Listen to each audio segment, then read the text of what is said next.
Let's start with an apology. I had no idea I was going to make a video really when I went to see this car today. I did it more for a friend of mine who's not local. I'd intended just to take a few snaps and walk around it with my phone, which I've done, and it turned into a little bit more than that. So I thought, well, I'll try and get a bit of video together, get a bit of content up there, and just see really what happens. So this isn't to a standard that I would usually like. It is unfortunately pretty poor, but it's up there anyway. Without further ado, we'll get into this old Range Rover. It's a 2004 SE model, so it's quite a basic machine, but it's got the TD6 BMW engine in it, and I've had a couple of those in 530Ds in the past, which have been really good, and I was intrigued. In what can only be described as a stroke of utter genius, I've jammed my phone under the headrest to give you a bit of a view of how it's going on. Amazingly, 2 keys. Allegedly they both work, one's in a box in the back. And oh man, it is grim. Everything is sticky. It's just nasty. Anyway,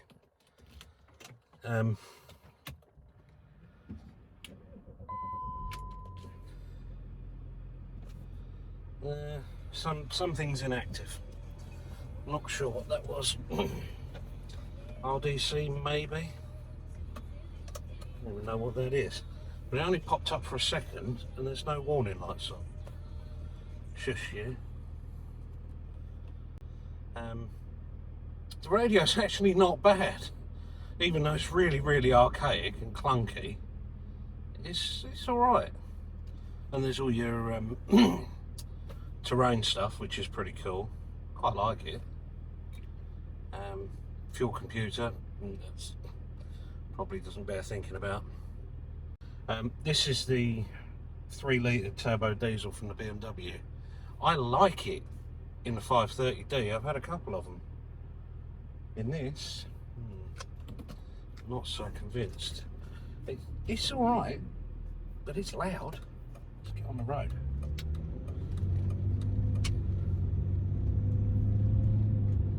An initial thought is that, you know, the throttle response is excellent, and it's quite lively. Better than I thought it was going to be.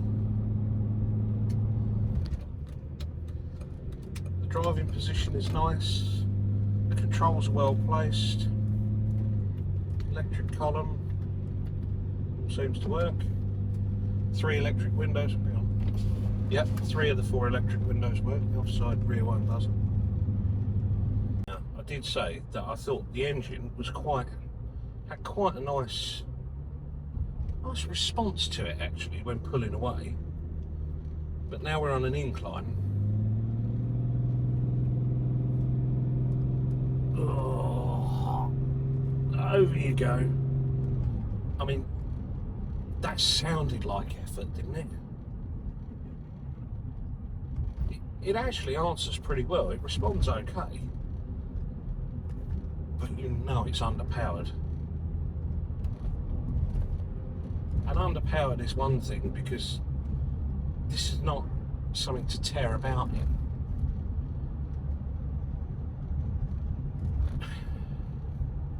But I don't want to hear that level of effort with it. I think that's what it comes down to.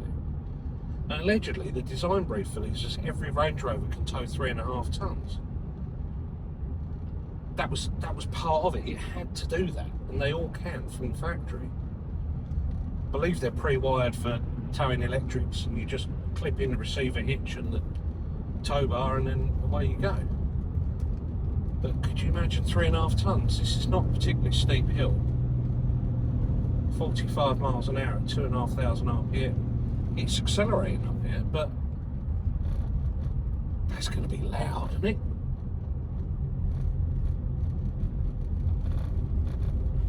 And now we've slowed down 35 miles an hour. You know, all right, we're now up to 50, so it's definitely doing it, but at what cost? You know, so I knew this wasn't going to be a nice clean car. There we go. I've got my foot 3/4 of the way down there. 30, 35, 40, and it shifts up, and it's just a little bit too much effort for it. Yeah, so I knew the car was going to be grubby. I knew it was going to be filthy, and you know what I mean. It's not going to be an issue for me to start cleaning furiously and bringing it up. And I think it would become a very presentable car, this, with a bit of time. It's not that bad, but you know, I saw it and I thought, yeah, it's really scruffy, and I don't really like the trim colour, which is, you know, I mean, that's not his fault. It was that colour when he showed it to me, but now seeing it in the flesh, so to speak, not madly enamoured with it. However, got out in it, went, I quite like this. It's quite nice, and I'm sat here now and I'm thinking, it's just effortless cruising. It's really quite a nice thing.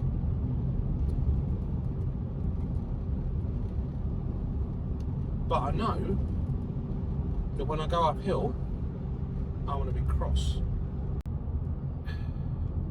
They make you feel very special. Even though this one's like a £2.5 car. In fact, I don't think it's even advertised at £2.5. It's less than that. And if I want it, it's less than it's advertised at. Because there's mates rates. Plus, he knows with me it's an easy sale.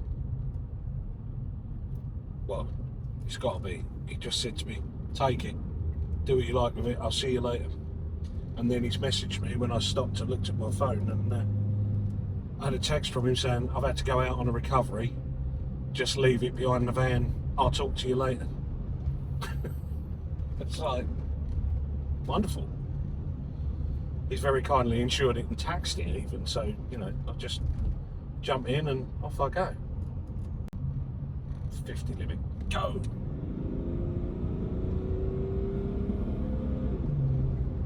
So going downhill is pretty good. We're catching this Disco 3 now, which is probably the penny pinching 2.7 one, but I bet it's still got more torque than this because it will be a V6.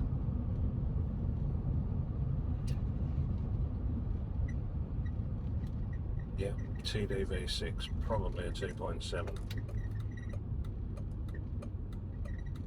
Something's squeaking now. Oh god, it's falling to bits. What's annoying is those Discoveries are worth so much more money than one of these.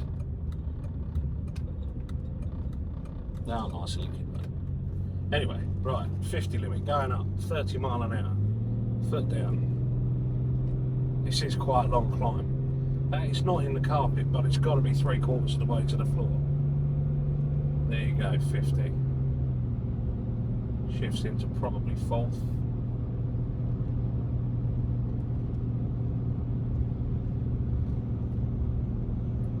I'm already bored of this noise. Now I've got to drop to 40.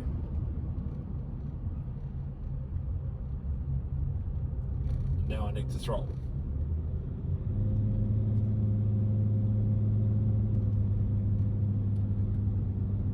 And now we go to steep the park.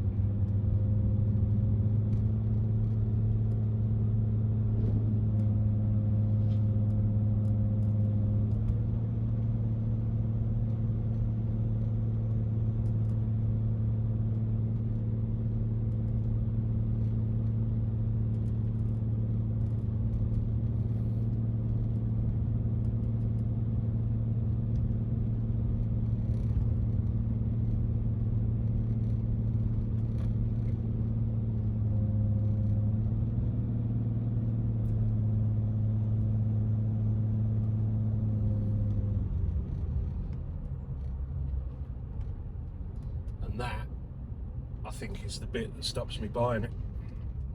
Am I being overly critical? But yeah, maybe if I had the radio on, I don't know, would that be better? You know, would I notice that engine as much? Maybe I am being overly critical of it. I don't know. I mean,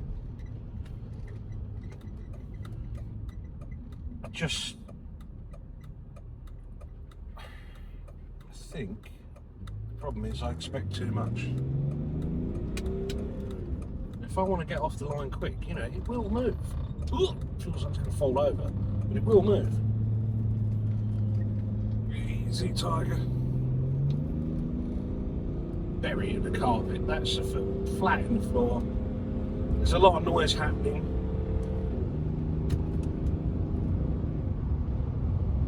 No smoke out of it though. Absolutely clean as a whistle. It's alright. Oh, make a decision, man. Make a decision. Do you like it or not?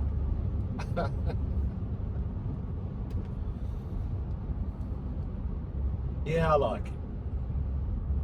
Am I going to own it? I don't know. It's just this. It's this flipping noise.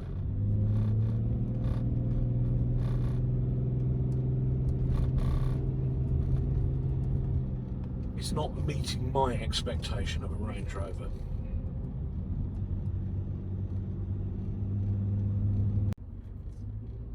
Now down here, you know, now it's starting to feel like a reasonable sized vehicle.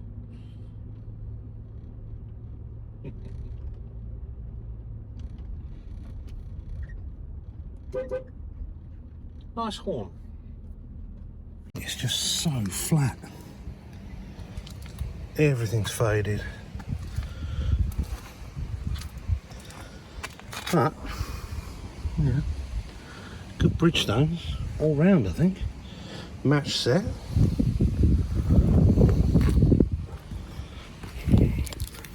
Two remote keys. I've only tested one, but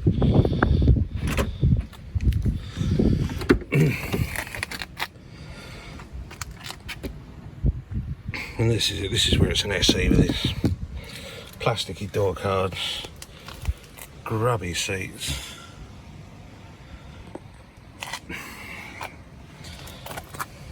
Full power. They all seem to work. Slightly sticky steering wheel. All these bits of trim are just all wearing. But split tailgate, which is quite good. This is over-engineered, isn't it? You have to push. I don't know if I can get that in shot, but I'll push down and then flip it over. Now, wants a bloody good clean, but what's that fly again? Flipping thing. Get out, fella. Just come on. There's a big world out there. Go for it. I'll just try and show you around this. This is weird. There's no two ways about it. I don't know why it's in the centre console, but it is. Now, I can't shut the bonnet for some reason. Let's turn that aircon off. There you go. 173,000. 22.6. That's come up in the time I've been driving it. Apparently Alan was thrashing it around a bit. Had it down to about 19. Aside from, you know, the general grubbiness, it would have had a phone, some kind of phone kit. And then pull the handle up and there's another storage bin. I did that. I had a drink while I was out. Nice analog clock. Air suspension works quite well. We push that up and then tap the button, I think. Up. And we're off.